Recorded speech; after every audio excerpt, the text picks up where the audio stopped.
નમસ્કાર મિત્રો, આજે પત્તરવેલિયાના ખરખરિયા બનાવીએ અને અંતમાં બેંગ્લોરના લાલબાગના સુંદર દ્રશ્યો તથા 200 વર્ષ જૂના મહાકાય વૃક્ષો જોઈશું.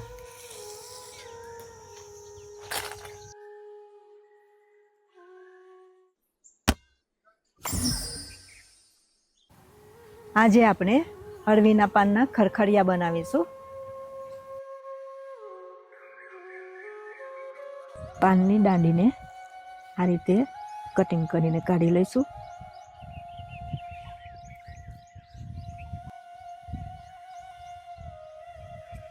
પાનના આ રીતે આપણે ટુકડા કરી લઈએ.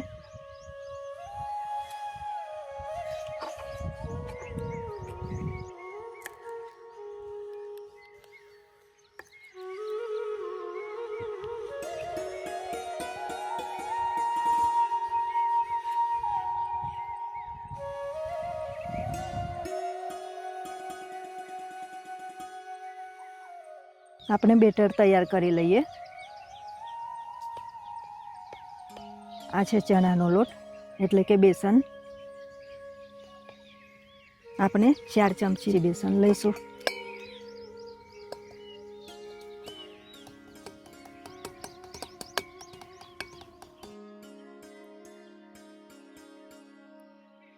બે ચમચી ચોખાનો લોટ ઉમેરીએ.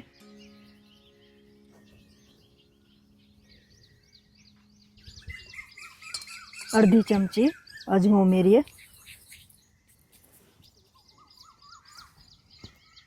સ્વાદ મુજબ મીઠું ઉમેરીશું. ચપટી હળદર ઉમેરીએ. અડધી ચમચી લાલ મરચું પાવડર. અડધી ચમચી ધાણા જીરું પાવડર. અડધી ચમચી ગરમ મસાલો ઉમેરીશું. ચપટી સોડા ઉમેરીશું. હલાવીને બધા મસાલા ભેગા કરી લઈએ. થોડું થોડું જળ ઉમેરીશું.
મિત્રો, સ્વાદ માટે કોઈક વાર ખાવું એ ઠીક છે, બાકી ડીપ ફ્રાય કરેલ વાનગી અનહેલ્ધી જ કહેવાય.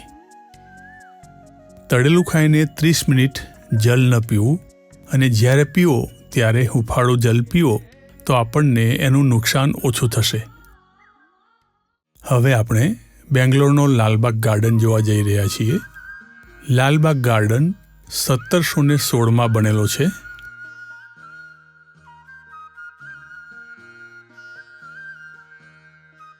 આ વૃક્ષ દેખાય છે એ સોપારીના વૃક્ષ છે. વ્હાઇટ સિલ્ક કોટન ટ્રી 25 થી 30 મીટરની હાઇટ છે. આ મહાકાય વૃક્ષ 200 વર્ષ પુરાણું છે. આ એની શાખા કેટલી લાંબી છે તમે જોઈ શકો છો.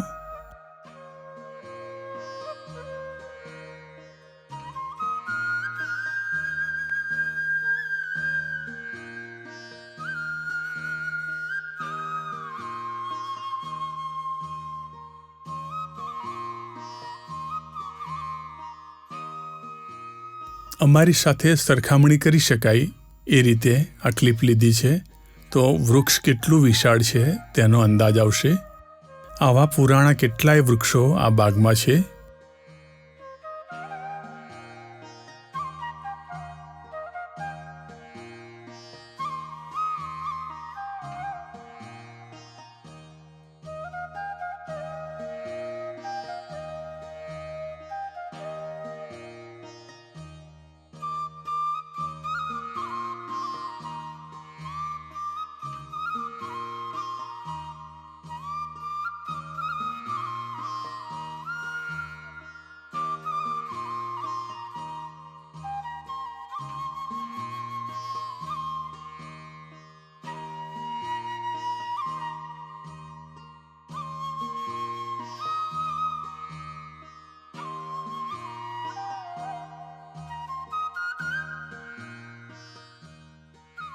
આ જે વચ્ચે પાછળ દેખાતું વૃક્ષ છે એ ખૂબ જ ઊંચું છે.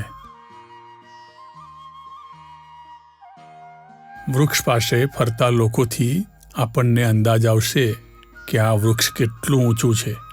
અને આ છે શીશ મહેલ.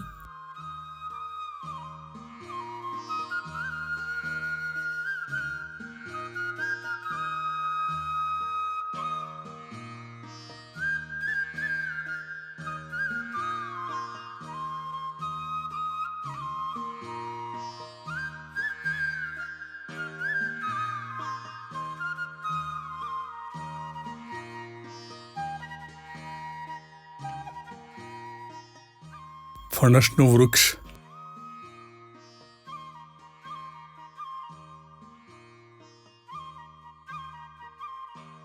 આજનું સૌથી સુંદર દ્રશ્ય અને ખૂબ સરસ કમ્પોઝિશન.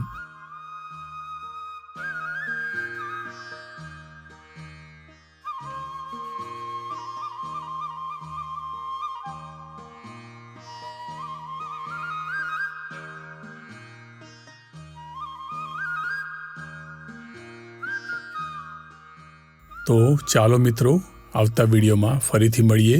જય ભારત, વંદે માતરમ.